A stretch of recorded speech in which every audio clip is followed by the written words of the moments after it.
In reality, the rebellion was small.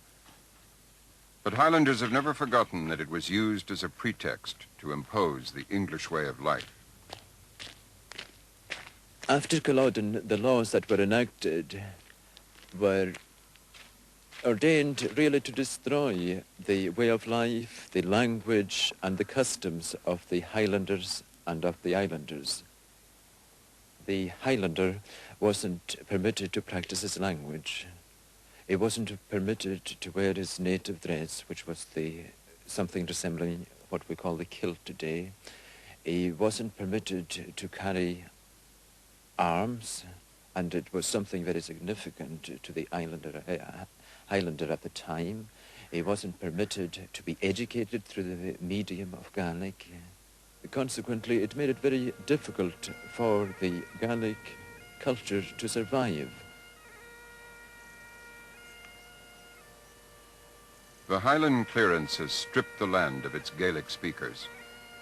When Samuel Johnson made his famous tour of the Highlands a generation later, he noted sadly, "We came too late to see what we expected."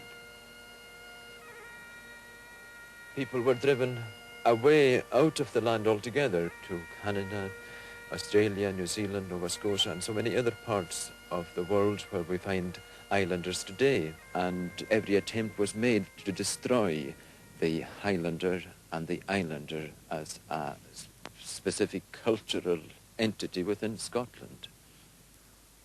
Abbotsford was the home of the Scottish writer who devoted his life to fighting such a decline. Cherishing his country's lost independence, steeped in its poetry and myths. Novels like Rob Roy, Quentin Durwood, and The Heart of Midlothian have placed Sir Walter Scott's name next to Burns as a champion of Scotland and its literature. Robert Burns and a young Walter Scott are depicted here at their only meeting in a gathering of Scottish intellectuals.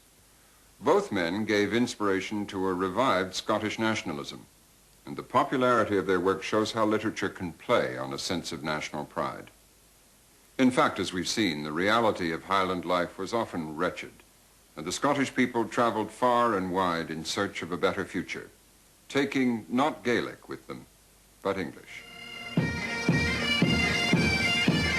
One escape route for the Highlander was the British Army. Highland regiments have fought Britain's battles from Waterloo to the Falklands.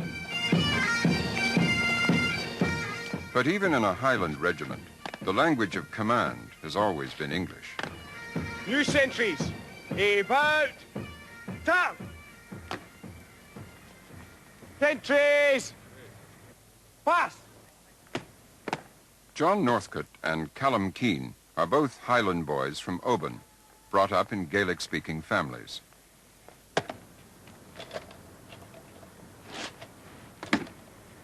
Enlisted in the Argyll and Sutherland Highlanders, the Argylls, they're living examples of the way in which British institutions have swallowed up the Celtic traditions of old Scotland.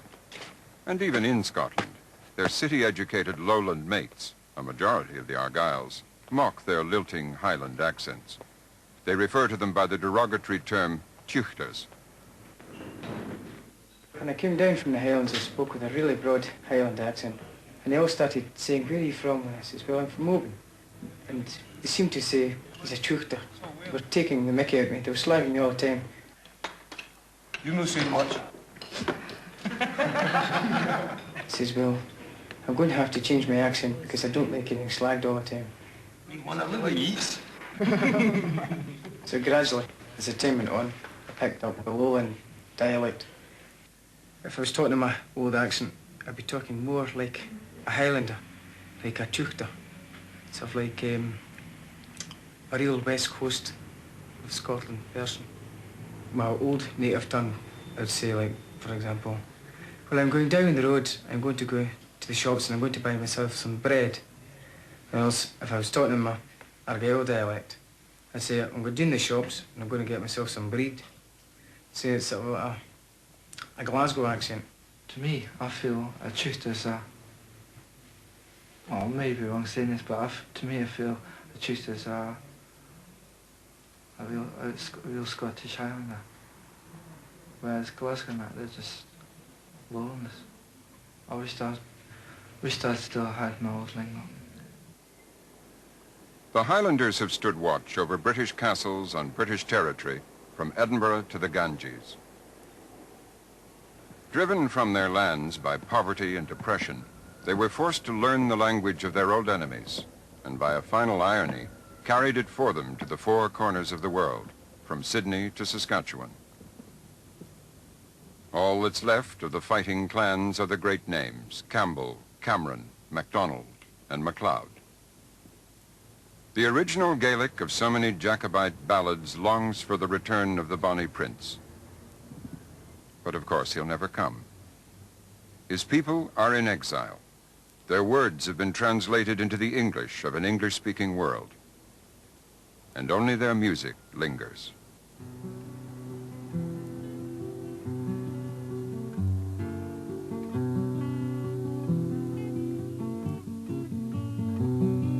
My bonny moor hen, my bonny moor hen, up in the grey hills, down in the glen. It's when ye gang but the hoose, when ye gang ben, I drink a health to my bonny moor hen.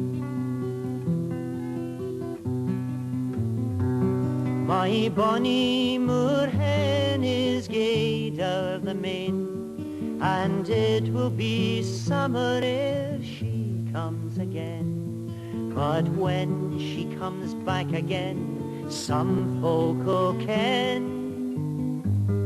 Oh, joy be with you, my bonny